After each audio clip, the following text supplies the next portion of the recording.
I was going to name this video Richard Wolff is not fucking around anymore, but that would have been demonetized as soon as that video went up. So I went with the more PC version of this and just say that Richard Wolff nails the problem with our political system. Hell, for that matter, even our political economic system in one tweet. Now, Richard Wolff, I'm a fan of Richard Wolff. The Marxian point of view of analyzing our political system, I think works. I think it makes sense.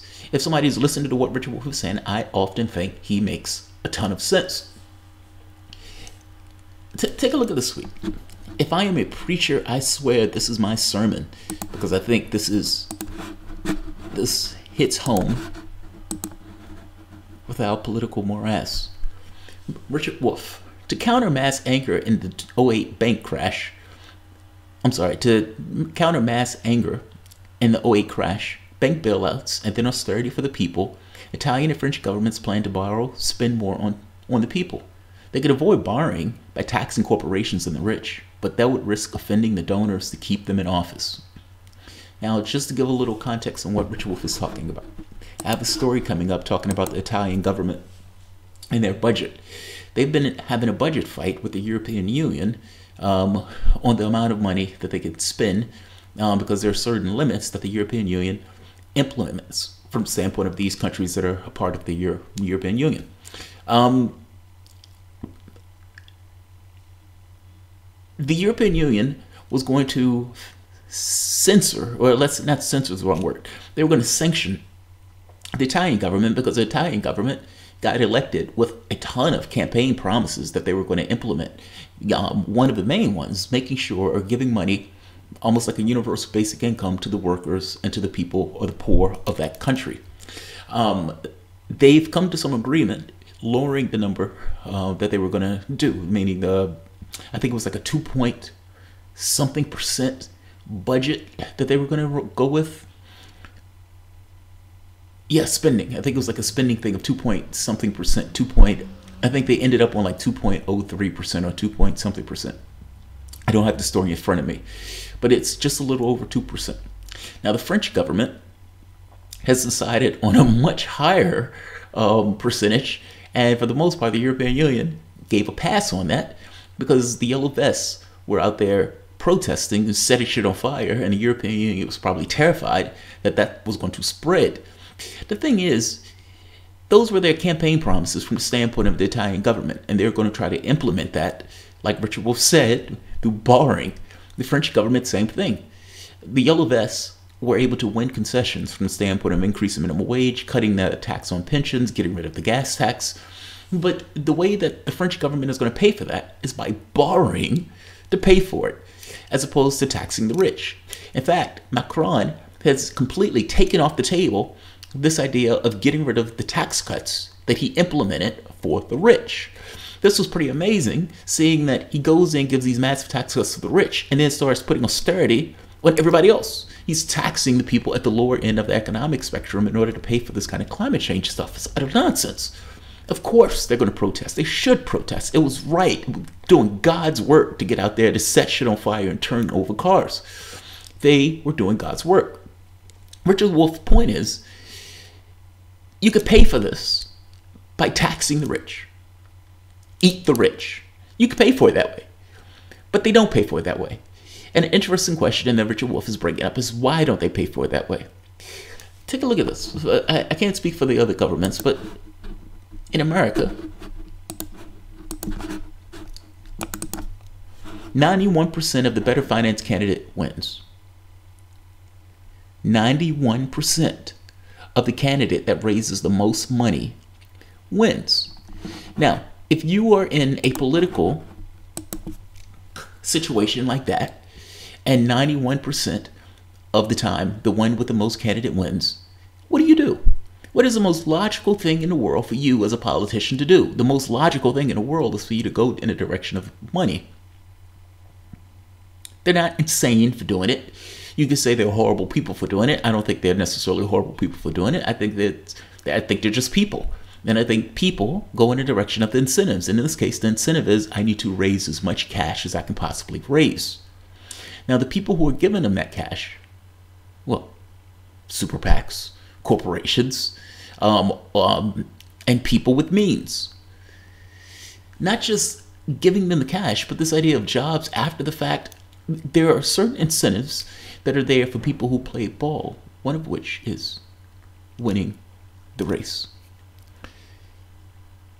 If you know that, and you spend, 75% of your time begging for cash, then what are you going to do? What are you going to do? You're going to go in the direction of the people who are giving you the cash. You've heard me say before that a better world is possible. A better world is possible.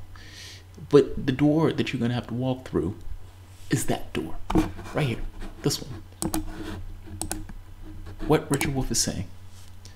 Because nothing takes place, nothing changes without dealing with this particular situation. How do you get candidates who are obsequious to getting this cash to make changes in your political space, the changes that you want that would go counter to the interests of the people who are giving them these means? When Sanders is trying to get a health care bill passed, Medicare for all, and the health lobby is completely against it because it's going to get their profits. When you're trying to get your climate change bill passed, your Green New Deal passed, and again, this will gut the profits of oil companies as you try to expand green energy. As we were coming here, there were wind farms all over the place. Germany has, pushed in this particular direction for green energy. I guess I'm making just a basic point, and I'm not going to keep this video long. Richard Wolff is absolutely right here. In this one tweet, he nails the issue. A better world is possible, but it is difficult to get that better world when the people who are representing you and who go to these various political spaces are dependent upon people who don't want those things to take place. They're not insane for taking positions that are counter to what the public wants. It makes all the sense in the world if you have a system that pushes them to behave that way. A better world is possible. You may not have a clear idea of what that world looks like. Fair enough. But you know it's not this one. You know it's further to the left. This idea of making sure people are less vulnerable, lowering the retirement age, making sure workers themselves have ownership of the means of production, or at the very least a space in your society where that's an option. A better world is possible. You can't do it, however, if the people who are making these rules and making laws and governing the governing class are completely obsequious to the oligarchs in your society. Richard Wolff is right. Now, in this one here, I don't want to disrupt people downstairs so I can hear people talking, and I get paranoid when I hear people talking because I don't want to be too loud. Let's see who's here. They are horrible people. Hitman can be justified similarly if money to harm others is simply considered incentive. You can call them horrible people, or you can call them just people. I mean, ultimately, they're just going in the direction of the incentives. The question, though, to catch is, if you were in politics, how would you run your political life? There are going to be a percentage of people that run counter to this. So fair enough. I would say Sanders is one of those people. And you've had several other people who've entered the political space who've tried to kind of avoid taking money from these sources or many of these sources. But ultimately, if you know that your main job is getting more cash because you have a 90% chance of winning when you get more cash, what do? You try to get more cash. You try to get more cash. Emmett Jamal, you're there to have an affair with Angela Merkel. Check out Lawrence Lessing's TED Talk. He also talks about the JRE recently. Lawrence Lessing, that's the one who got into politics. He was trying to run with the one thing of getting rid of cash. I remember him. I don't know if a better world is possible anymore. People are self-absorbed shitlords for the most part. They are read in economics, but they're incentivized to be that way. All right, I'm going to end this one. If you enjoy the content, please feel free to share, like, subscribe. You can always support the PayPal or Patreon. Thanks all. And shout out to Richard Wolff.